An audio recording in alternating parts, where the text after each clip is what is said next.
Alors, je m'appelle Yannick Becker, je suis agriculteur dans le sud de la France et je suis aussi beaucoup impliqué dans la Confédération paysanne, un syndicat agricole. Et salutaire qu'il puisse encore s'organiser ce genre de forum à Lima. C'est salutaire qu'il s'organise et qu'on puisse en parler.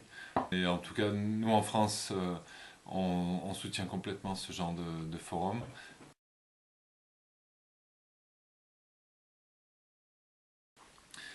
La grosse partie du travail, plus fort, d'intervenir en amont pour que lorsqu'on change les lois, qu'elles permettent de préserver l'agriculture familiale et qu'elle n'aille pas systématiquement vers l'agriculture industrielle, ce qui est malheureusement la tendance.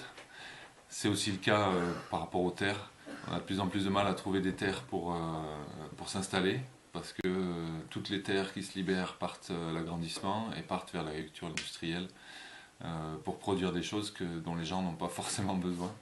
C'est un peu la même problématique, il me semble, en Amérique latine, bien plus présente. Et on le défend, nous aussi ici, on défend l'autonomie qui permet de libérer l'autonomie des autres pays également.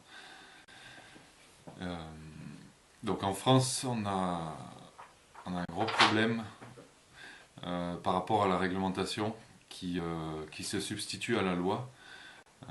On a les aides européennes pour la production agricole qui sont devenues indispensables à la plupart des agriculteurs. On n'est donc pas obligé de les demander, mais il faut les avoir pour pouvoir pour avoir un revenu.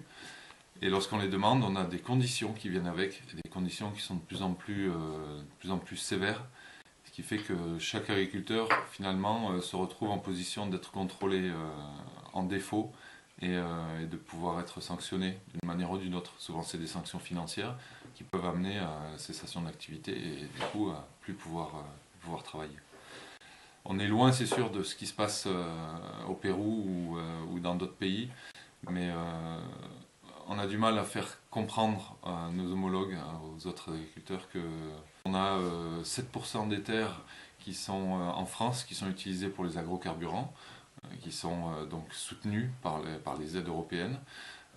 Et puis là, maintenant, avec le gros boom des énergies vertes, on a par exemple une ferme qui voudrait concentrer 1000 vaches laitières et dont le but premier, ce ne serait pas de produire du lait, mais ce serait de produire du lisier pour faire du méthane.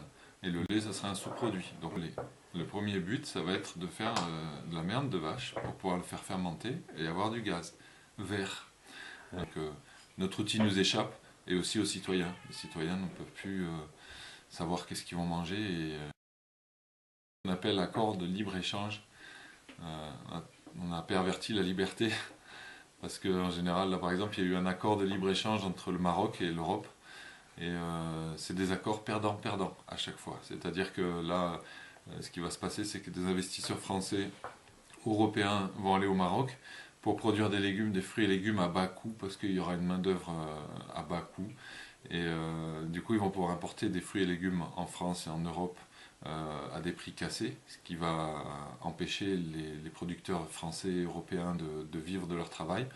Et à l'inverse, l'Europe va pouvoir, dans le cadre de ce libre-échange, exporter des produits céréaliers et de la viande sur le marché marocain et à bas prix, et ce qui fait que les agriculteurs marocains ne vont pas pouvoir vivre de leur travail, ce qui va faire de la place pour l'agriculture industrielle. Mhm.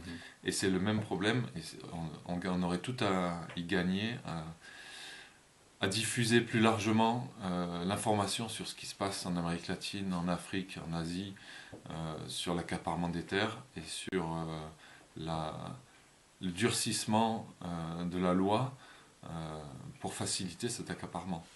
Et là, on a encore une loi qui va passer au Sénat dans les mois qui viennent, qui vise à contrôler toutes sortes de reproductions de vie. C'est-à-dire que même les levures, un agriculteur qui va faire sa levure de bière ou qui va faire son levain pour le pain pourra être condamnable parce qu'il aura utilisé une forme de vie sans brevet.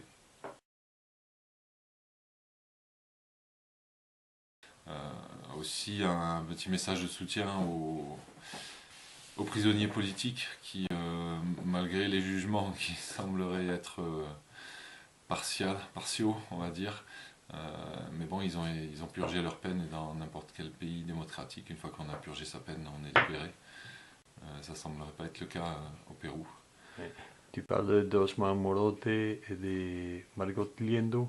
Oui, qui finalement représente pas mal d'autres prisonniers politiques, mais actuellement c'est eux qui sont en tête de liste et qui devraient être libérés, c'est ça.